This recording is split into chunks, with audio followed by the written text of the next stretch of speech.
Okay, my name is Brendan Casey. I'm the Commissioner of Emergency Services for Orange County. I'd like to introduce a couple people. We have County Exec Steve Newhouse, Chief Rick Hovey from the Windsor PD, Vinny Tankasali, Orange County Fire Coordinator, Mike Biggs, New Windsor Ambulance, Senator Larkin's here with us today, Town Supervisor George Green, and we have Superintendent of State Police George Beach, who's going to handle the introduction of the state people that are here and talk a little bit about the state response after I read my initial statement.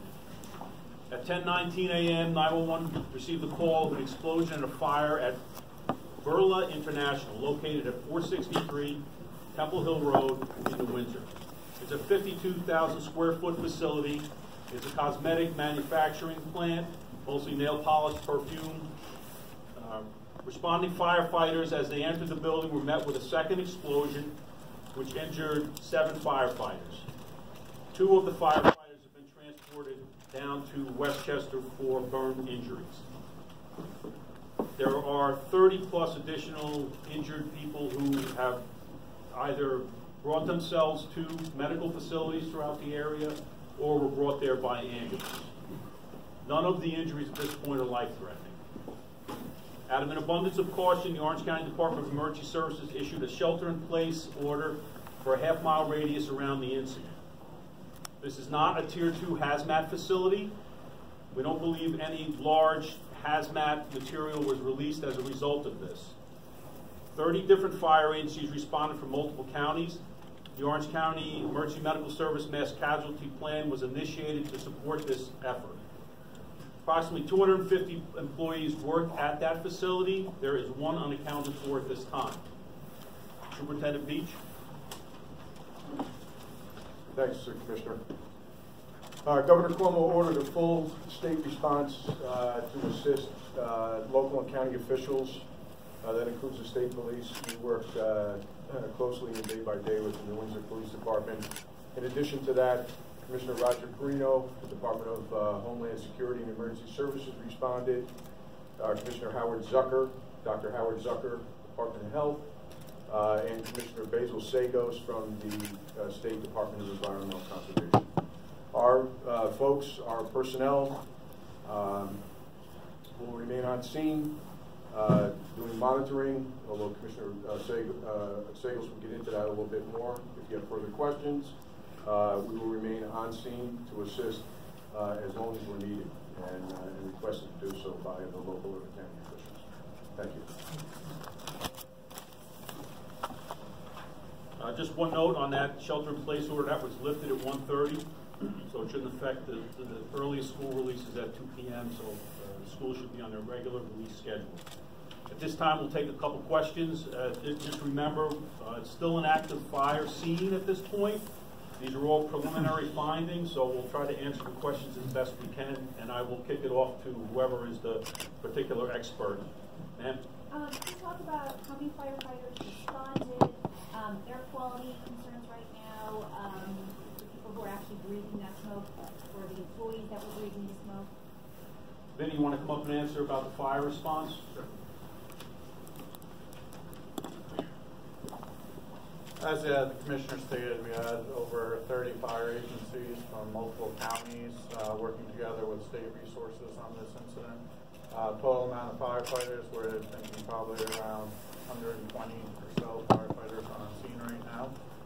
As for air monitoring, that's being conducted by our DEC partners, and they're checking for any issues with the air quality, but at this time, I believe the air is not been determined to be hazardous at this time.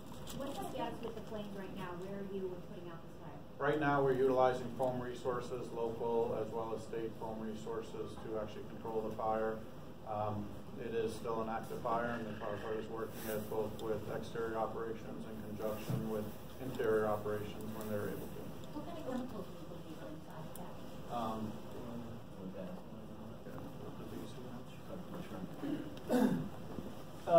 It's too soon to know exactly what the full suite of chemicals may have been inside the building.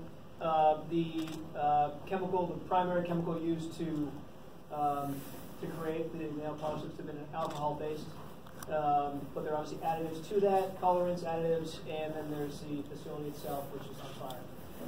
We're endeavoring to find that out. This factory had 12 OSHA violations in the spring, 9 of which were considered serious. Did either the town or the state have concerns about the plant itself and the safety there? It's the first I've heard of OSHA. We don't have an OSHA representative here. Something that we'll refer to them. Anytime a workplace incident like this happens, I know OSHA comes in, does a review of it, so they'll take a look at it, and we'll certainly take into consideration any of their findings. And just to follow up, does anyone who's on the survey know if the chemicals were stored safely? By the time the officials arrived there, it was engulfed in flames, and the initial fire units were met with a second explosion, so there wasn't a lot of time to look around. Do we have any indication? It'll all come out. Do we have any indication what circumstances when the first units arrived that they were going in, and then what happened after that? As I understand, the first arriving fire department units from Valesgate Fire Department, as well as City of Newbury, were encountered with heavy smoke that was pushing from the building. They attempted an interior path and were pushed back by the explosions and the heavy amount of smoke and fire. That's pretty much what we have in the first-hand reports. And what did they say, or what do you know about those explosions where in the building they were compared to where the firefighters were entering? I'm not sure of the exact proximity to them, but it was in the same structure they're trying to attack the fire. With this type of facility and the weather conditions being what they were, share with us what are the particular challenges when it comes to fire? Well, the weather part is the wind. That pushes. Anytime you have a fire and you have a big wind source, that could expand the fire. In this case, I don't believe that affected the building itself because it was fairly contained within the building. But that is a fair concern at times. And also with the type of facility and the chemicals that are inside, share with us what hazards and precautions you need to take. I'm sorry, you have to repeat that. With this type of facility and the chemicals and alcohol that are inside and knowing what they manufacture there, share with us what particular hazards you and your firefighters need to take. So anytime we encounter a fire in an industrial type building such as this, as we enter the building, we take an abundance of caution. We wear full PPE, which is our protective equipment, as well as we bring the resources in, our subject matter experts, which are our hazmat team. In this case, our Orange County hazmat team has taken the lead, but are working closely with the state hazmat team as well. They come in and we utilize our monitoring resources to check to ensure that it's safe to continue operations. Our first priority is for life and property, so we'll don our PPE and attack the fire the best we can, conditions allow. That's undetermined with still under investigation. Were those 7 firefighter injuries from the second explosion once they were already inside the structure? I'm not certain exactly at what point the injuries were from. There were a first set, I believe, of 3, and then subsequent ones after, so it may have been at different intervals. What do we know about the unaccounted person? What do we know about the person who's missing? An employee? Give that to Chief Hubby.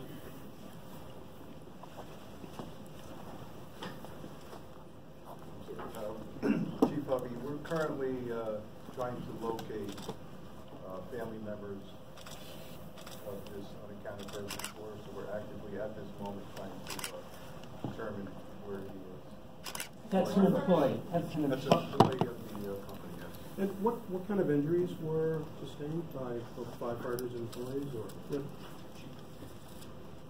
Most injuries that EMS treated were some burn injuries, a lot of injuries from falling when the explosion happened. The explosion did cause people to fall over. Other than that, a lot of smoke inhalation, irritation because of the smoke and fire. EMS was on scene within 2 minutes, and we did evaluate a lot of people on scene that many went by private vehicle to a hospital and urgent care settings. do you know how many people went to Westchester? At this time, we're being told that 2 went to Westchester as they're the only burn center in the region. So anybody with burns would be transferred to a burn center. What sort of cleanup, if any, is involved with this? For EMS-wise? Okay, sorry. So I can handle that. Basil Sagos, DEC. So we're thinking about 2 things, air and water. Not to mention just the on-site issues. I'll leave that to the emergency response professionals. Air and water we are looking at right now. So on the air side, we've got canisters on the way, which will be deployed over the next 24 hours to constantly grab the air emissions. That'll give us a picture of what's in the air. On the water, we have teams right now down behind the facility intercepting some of the runoff that came from all the water that is being dropped, water and foam that's being dropped on the building, anything that might have been stored in the building that's running off, so preventing that from getting into Silver Stream. I will say that there is not a concern about drinking water at this time. The facility is downstream from drinking water sources. But nonetheless, we obviously are concerned about any discharges to the waterway, and we'll be monitoring that going forward. It'll be part of any kind of cleanup that might be needed. Do we know where the... What you say to the residents or people who work nearby about the air quality? Is the air safe to breathe? Well, Brian, at this point, right now, the air appears safe to breathe. We're going to monitor that long term. I think the emergency response teams are going to be pushing out advisories as they deem fit based on the smoke and the patterns of the smoke that's coming from the facility.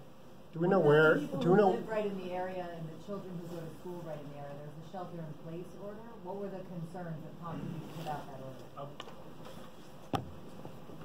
Well, we knew that it was a chemical explosion that caused this.